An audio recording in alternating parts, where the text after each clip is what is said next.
Another part of our ultimate compression and compressors guide, this one is the topology nobody speaks about, the PWM analog compressors. Let's take a look.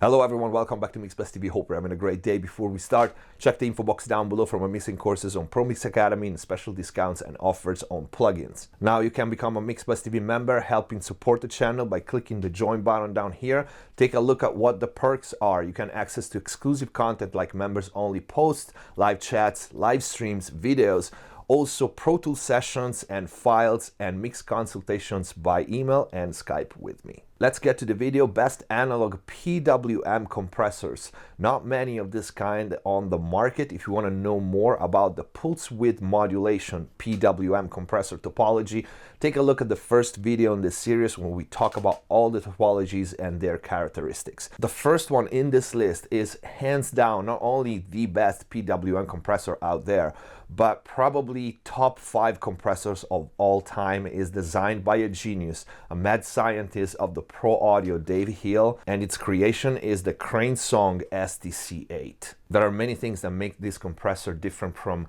any other, aside from the topology, which is rare because building a PWM compressor is extremely difficult. This unit has a very sophisticated sidechain that allows the compression and the peak limiting to happen simultaneously, because yes, this compressor has a compression part and a limiting part. And the fact that they happen at the same time is one of the reasons as to why this unit is so popular in mastering houses. The gain reduction is incredibly transparent, but also is equipped with great sounding saturation circuit, capable of creating rich harmonic and tube-like saturation when needed. So it's a clean compressor, and you can dial in the color, which is a great color, to your taste. The SDC8 has fully variable attack and release and shape, but it also had some presets for attack and release, and the presets work so well.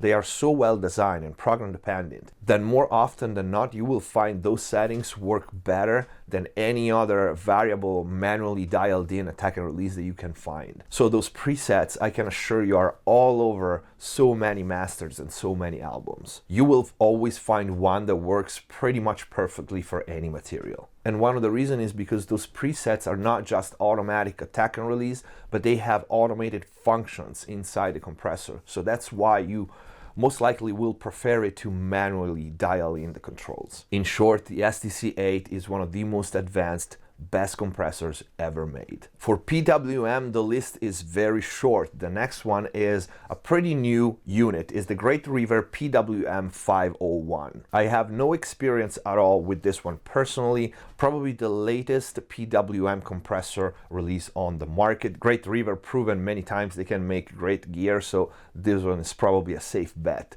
It's rare to find a PWM compressor. It's even more rare to find one in 500 series.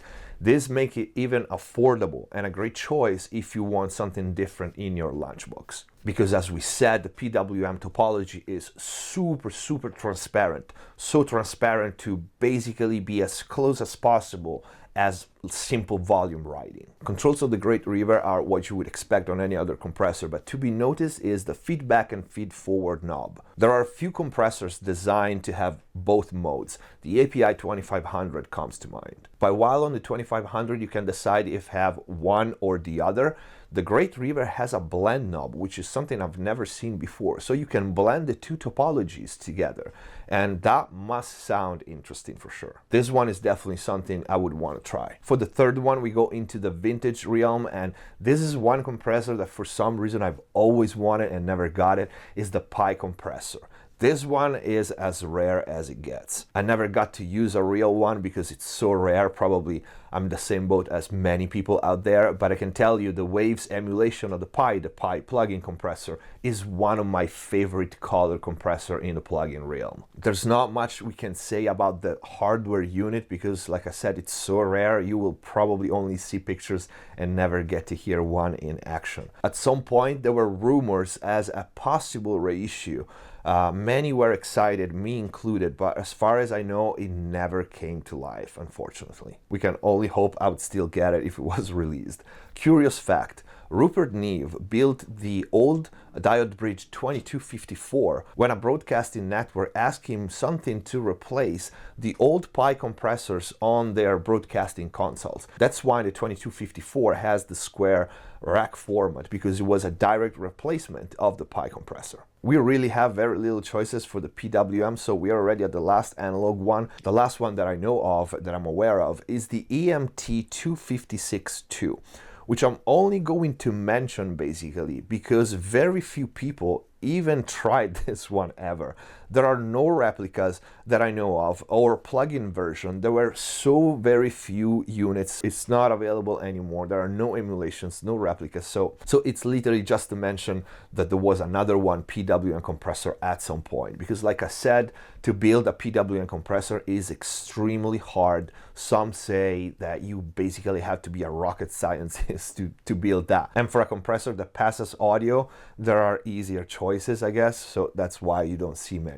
This is a very, very short list, but it was worth it just to talk about the STC, the Crane song. As for plugins, there's only one that I'm aware of, and I mentioned it already, is the Waves Pi compressor. One of my favorite, but one of the reasons, because there are no plugin emulation of PWM, because PWM was the closest form of pure, clean digital gain control before digital audio came along. So if we take away the vintage factor of the old components of the Pi compressor and the extremely sophisticated design of the STC8, a PWM compressor in digital form would basically be just, well, digital gain control. So basically what every DAW can do with a fader or a gain plugin. That would be the closest emulation to a PWM compressor. We closed this short video with this fun fact. I hope you liked it. I hope it was useful. Check out all the other videos in the series to see all the differences and uses for the various topologies of compressors, the various models, best, cheapest, blah, blah, blah, blah, blah. If you like this video, please don't forget to leave a like. Check the info box before leaving. Follow MixbusTv on Facebook and Instagram. Subscribe if you haven't already.